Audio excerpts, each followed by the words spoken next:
வந்தோம். அதுக்கப்புறமா அங்கேருந்து லவ் பண்ணி அதுக்கப்புறம் கல்யாணம் பண்ணி அதுக்கப்புறம் இப்படி இங்கே வந்து நிற்கிறோம். சரி, 2 பேரில் யாருன்னா ஒருத்தர் வந்து சினிமாவில் இருக்கணும்,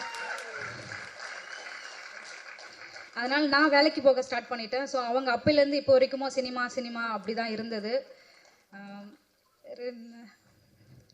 இந்த இடத்துக்கு வரதுக்கு நாங்கள் ரொம்பவே கஷ்டப்பட்டிருக்கோம். அவர் ஃபஸ்ட்டு ஒரு ஆக்டராக தான் அவங்களோட லைஃப்பை ஸ்டார்ட் பண்ணாங்க. ஆனால் வந்துட்டு ஈஸியாக கிடைக்காதுன்னு தெரிஞ்சது. அதுக்கப்புறமா ஓகே, அவங்க வந்து அவங்களே வந்துட்டு தயார்படுத்திக்கிட்டாங்க. எல்லா விதத்துலேயும் எல்லா ஒர்க்கும் கற்றுக்கிட்டாங்க. டைரக்டராகவும் நிறைய கதையை ரெடி பண்ணி அதுக்கப்புறமா ஒரு ப்ரொடக்ஷனும் போயிட்டு ஸ்டார்ட் பண்ணி கேட்டுருது ரொம்பவே ட்ரை பண்ணாங்க. அது நடக்கிறதுக்கே பல வருஷம் ஆச்சு.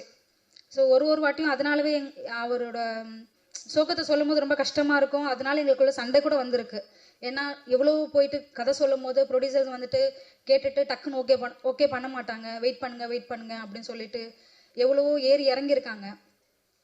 சரி, அதுக்கப்புறமா நம்ம என்ன பண்ணலாம் அப்படின்னு சொல்லி தான் சரி ஓகே நம்மளால் என்ன பண்ண முடியும், சரி எவ்வளோ ஆகும், பட்ஜெட் எவ்வளோ ஆகும் அப்படின்னு பார்த்து ஹஸ்பண்ட்காக ப்ரொடக்ஷன் சரி ஓகே ஸ்டார்ட் பண்ணுவோம் அப்படின்னு சொல்லிட்டு தான் ஸ்டார்ட் பண்ணது. இதில் என்னோட உழைப்பு மட்டும் இல்லை, மகாலட்சுமி அம்மாவோட உழைப்பும் தான் இருக்குது.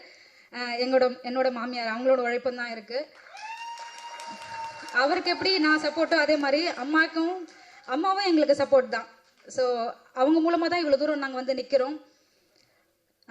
என்னன்னா அது மட்டும் இல்லாமல் இந்த படத்தை வந்து நாங்கள் 20 நாளில் ஷூட் பண்ணி முடிச்சிட்டோம்.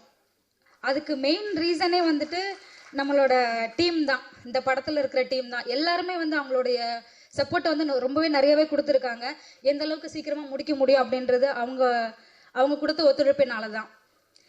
இந்த படத்தை ஈஸியாக ஸ்டார்ட் பண்ணல. அதுக்கப்புறமா சரி நம்மளால் மட்டுமே ஸ்டார்ட் பண்ண முடியாது அப்படின்னு சொல்லிட்டு நாங்களும் சரி என்ன பண்ணலாம் அப்படின்னும் போது தான் நமக்கு லக்ஷ்மண் சார் வந்தாங்க. ஸோ அதுக்கப்புறமா பேசணும், டக்குன்னு டிஸ்கஸ் பண்ணோம், ஓகே போகலாம் அப்படின்னு சொல்லிட்டு அவங்களும் வந்துட்டு அவ்வளோ நம்பிக்கையாக வந்துட்டு டக்குன்னு இறங்கினாரு. அதுக்காக லக்ஷ்மண் சாருக்கு நன்றி சொல்லிக்கிறேன். இங்கே இந்த டீமில் இருக்க எல்லாருக்குமே நன்றி சொல்லிக்கிறேன். ஏன்னா அவங்களோட ஒத்துழைப்பு இல்லைன்னா இவ்வளோ சீக்கிரம் இந்த படத்தை முடிச்சிருக்க முடியாது. ஒரே ஒரு ரெக்வஸ்ட் என்னன்னா, ப்ரொடியூசருங்களுக்கு சொல்கிறேன், டைரக்டருங்க வந்து உங்ககிட்ட கதை சொல்ல வராங்கன்னா ஒரே ஒரு கதை மட்டும் வச்சுட்டு சொல்ல வரல. ஸோ அவங்கக்கிட்ட நிறைய கதை இருக்கும். நீங்கள் என்ன கதை எதிர்பார்க்குறீங்கன்றதை சொன்னீங்கன்னா அவங்க உங்களுக்கு தேவையான கதையை சொல்லுவாங்க. நீங்கள் எதுவுமே சொல்லாமல் அவங்க சொல்கிற கதையை வந்து நீங்கள் எதிர்பார்க்குற கதையே இல்லைன்னு சொல்லிட்டு வேண்டாம் இல்லை அப்புறம் பார்ப்போம் அப்படின்னு சொல்லிடுறீங்க. அவங்களுக்கு கிடைக்கிறது அந்த ஒரு வாய்ப்பு தான்.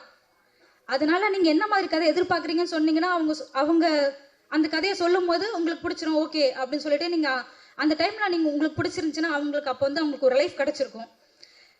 அது மட்டும் இனிமே கொஞ்சம் பார்த்து பண்ணால் நல்லாயிருக்கும். எதனா தப்பாக பேசியிருந்தா மன்னிச்சிடுங்க. ஏன்னா ஒரு டேரக்டர் எவ்வளோ வந்து கஷ்டப்பட்டிருக்காங்கன்னு சொல்லிட்டு எங்கள் ஹஸ்பண்ட் கூட இருந்ததுனால எனக்கு தெரிஞ்சது. சரி நம்மளால் என்ன பண்ண முடியுன்றதுனால நான் ஹெல்ப் பண்ணியிருக்கேன், அதனால சொல்கிறேன். அதுக்கப்புறம் இந்த படம் நல்லபடியாக முடிஞ்சிருச்சு. எல்லாரும் தியேட்டர் போய் பாருங்கள், ரொம்பவே நல்லா வந்திருக்கு. அது மட்டும் இல்லாமல் இன்னொரு படமும் இதுக்கு அடுத்து ஸ்டார்ட் பண்ணியாச்சு. இன்னும் கொஞ்சம் ஒர்க் போய்கிட்டு இருக்கு. நம்ம இதில் வந்துட்டு எல்லாருமே வந்துட்டு நிறைய பேர் வந்துட்டு நியூ ஃபேஸ் தான் இருக்கும். ஸோ அதனால் வந்துட்டு யாராக இருந்தாலும் நம்மளோட ப்ரொடக்ஷனில் வந்துட்டு ஏதாவது நடிக்கணும் அப்படின்னு இருந்துச்சுன்னா ட்ரை பண்ணலாம். எங்களோட சப்போர்ட் உங்கள் எல்லாருக்குமே இருக்கும். உங்களோட சப்போர்ட்டும் எங்களுக்கு தேவை.